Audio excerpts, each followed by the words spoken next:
Everyone, welcome back to my channel. তো আজকে আমি খুব সুন্দর টিপস দিয়ে আয়রন করা দেখাবো। অনেকেই না আয়রন ঠিক মতন করতে পারে না। ব্রা কাট ব্লাউজের আয়রন করা কিন্তু খুব ইম্পর্টেন্ট। তো তার আগে আপনাদের জন্য গুড নিউজ আছে, নতুন অনলাইন ব্যাচ শুরু হচ্ছে, যেটা জানুয়ারি মাসের 20 তারিখ থেকে হচ্ছে। ইয়েস, 4 মাসের ক্লাস হবে, মাত্র ফিস 2000 টাকা আছে। আর A to Z ড্রেসের ক্লাস হচ্ছে। সিলেবাস এখানে দিয়ে দিচ্ছি যে কত রকমের ড্রেস, ডিজাইন আর হাতা A to Z থাকছে। এবারে কিন্তু মিস করলে অনেক কিছু মিস হবে। ঝটপট এই নাম্বারে কল করে নিজেদের নামটা কিন্তু লিখিয়ে দিন। আর সিট কিন্তু লিমিটেড আছে, ফুল হয়ে গেলে কিন্তু তখন আর এই ক্লাসটা আপনারা করতে পারবেন না। তো চলুন আজকে ভিডিওটা শুরু করা যাক। তো প্রথমে এখানে দেখুন আমি তৈরি করে নিয়েছি। আর এখানে প্রথমে ভিতরের সাইড থেকে আমি আয়রনটাকে কিন্তু প্রথমে করতে হবে। আর এখানে আরেকটা কথা বলি, অনেকেই মনে করে যখন আমরা কাটিং করব কাপড় তখন কোনো আয়রন করা হয় না।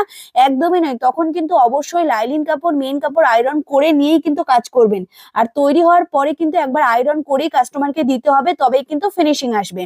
তো আমি দেখুন সম্পূর্ণটা ভিতরের সাইড থেকে প্রথমে হালকা হালকা করে আয়রন করে নিচ্ছি। আর এখানে আমি স্টিম আয়রন ব্যবহার করছি। যাদের কাছে স্টিম আয়রন আছেন খুবই ভালো কথা।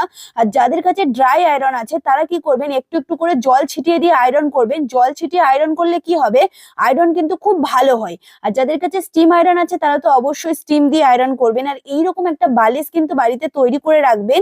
তো যদি কেউ এটার ভিডিও দেখতে চান অবশ্যই কমেন্ট করবেন, আমি অবশ্যই ভিডিও করে দেবো। এগুলো খুব কাজের হয়। যেখানে দেখবেন এমনি আয়রন করা যায় না, সেখানে এই বালিশটাকে দিয়ে এরকম ভাবে রাখলে আয়রন করতে কিন্তু খুব সুবিধা হয়। আর এখানে দেখুন আমি সম্পূর্ণ ভিতরের পার্টটাকে আয়রন করে নিলাম। এইবারে সোজা সাইড থেকে আমরা কিন্তু আয়রন করব। প্রথমে ভিতরের সাইডের কাপড় আয়রন করবেন, তারপরে সোজা সাইড থেকে আয়রন করবেন। এতে ফিনিশিং কিন্তু অনেক ভালো আসে। তো এখানে দেখুন আমি পিছন সাইডটা যতটা পোর্শন আয়রন করার করে নিলাম। এবারে আমি সামন পোর্শনটা আয়রন করব। তো তার আগে এখানে একটা জিনিস দেখুন, এই যে ভিতরে 1.5 ইঞ্চি যে ডাঁড় সেলাইটা আমি রেখেছি সেটা সামনের দিকে রাখবো, রেখে কিন্তু এখানে আয়রনটাকে করে নেব। এইবারে এটা মাঝখান থেকে মুড়িয়ে নিয়ে এর উপর থেকে এবার আয়রন করব। দেখুন এখানে সম্পূর্ণ আয়রনটা করার পরে এই বালিশটাকে দিয়ে এইখানে রাখবো, রেখে যেখানে যেখানে দেখুন এমনি আয়রন করা যাচ্ছে না সেখানে আমি বালিশটাকে রাখার পরে আয়রন করছি। তাহলে কি হবে, আয়রন করতে সুবিধা হবে। আর অনেকে না হাতার এই পোর্শনটা আয়রন করে না, তো এখানে পুরোটাই কিন্তু আয়রন করে নিতে হবে, তবেই কিন্তু ফিনিশিং দেখাবে।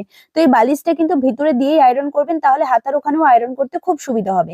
এবারে সামন সাইড থেকে আয়রন করবো। প্রথমে বেল পার্ট থেকে আয়রন করলাম, তারপরে সেম এই যে আমাদের বালিশ মতন করেছে এটাকে ভিতরে দিলাম। খাপের পোর্শনে দেখুন একটু সোজা করে দিয়েছি, যাতে খাপের পোর্শনটা উঁচু পোর্শন, তো ওখানে আয়রন করতে অসুবিধা না হয়। কত ফিনিশিং এ বেরিয়ে গেছে বুঝতেই পাচ্ছেন।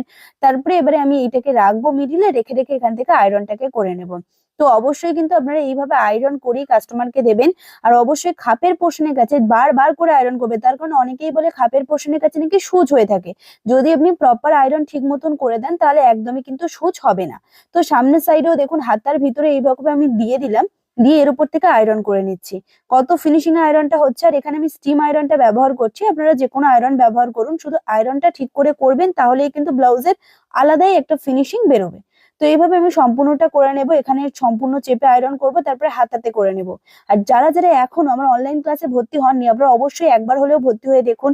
সম্পূর্ণ সূত্রের সাহায্যে দেখানো হচ্ছে। আর এটা কিন্তু 20 তারিখ থেকে শুরু হচ্ছে। ফিস মাত্র 2000 টাকার। প্রচুর ড্রেস শেখানো হচ্ছে A to Z, পুরো সূত্রের সাহায্যে যে কোনো বডিতে তৈরি করতে পারবেন। সেটা আপনার খুব হেলদি মহিলা হোক, যারা রোগা হোক, সবার জন্য করতে পারবেন, বাচ্চা বড় সবার। তো এই ব্যাচটা কিন্তু একদম মিস করবেন না। সিট কিন্তু বারবার বলছে লিমিটেড সিট আছে, তো ঝটপট ভর্তি হয়ে যাবেন। অনেকেই অপেক্ষা করছিলেন এই সব রকম ড্রেসের ক্লাসের জন্য। এখানে প্রচুর ড্রেস আছে, কলি দেয়া ড্রেস, আং রাখা, কুর্তি আছে, কলার দেয়া, অনেক কিছু আছে। তো সিলেবাসটা ভালো করে দেখে নিন, নিয়ে ঝটপট ফোন করে নাম লিখিয়ে দিন, বেশি দিন বাকি নেই। এখানে আমি সম্পূর্ণ আয়রন কমপ্লিট করে নিয়েছি, পুরো রেডি। রেডি হওয়ার পর ঠিক এই রকমটা দেখাচ্ছে। যদি ভিডিও ভালো লাগে লাইক করবেন, চ্যানেলকে সাবস্ক্রাইব করতে একদমই ভুলবেন না। টাটা।